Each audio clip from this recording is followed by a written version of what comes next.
kakain. Hala. Dalawa. Hello mga kananay, for today's video nga ay gagawa tayo ng panibagong video. Malamang ayan ang babae at nag-aantay na naman ng kanyang mga parcel. Ay opo ate, at hindi yan luho. Yan ay aking mga paninda sa aking tindahan. O diba nakakaloka, hindi nga lang motor ang maingay dito, pati ang anak ko.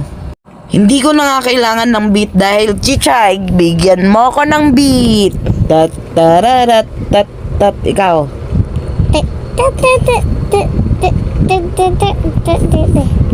O diba mga mare, sige na, pagpasensyahan nyo ng aking anak dahil meron siyang autism level 3. Kung di nyo maintindihan ay hindi ko rin kayo intindihin mga mare.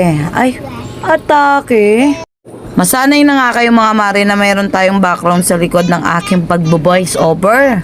Dahil may bayad na ang reduce sa CapCut. Intro ko pa nga lang ay nakakagigil na dahil may kumain na naman ng aking paninda, ang mabait naming bisita. Kaya humanda siya sa akin pag dumating na ang aking trap dahil mata niya lang ang walang latay.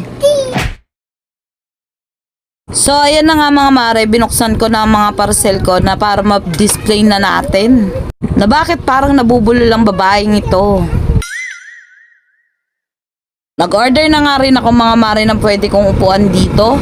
Kaso napakalaki niya at may damage nung dumating kaya ni-return ko. Sayang at maganda pa naman sana. O diba mga mare, napakaganda. Kaso malaki nga siya at nakakasakop ng space.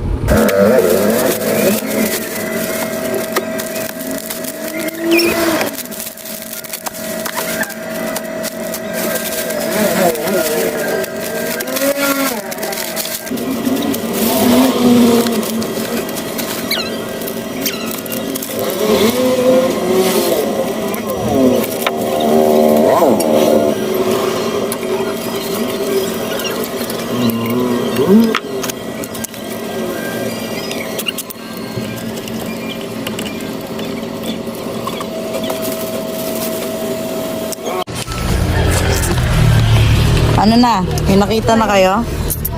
Sesa no? Hotel? Kain mo yan? Ano meron? Baka na dalawa. Ako diya. Ito nga pala mga mare ang harapan ng aking tindahan.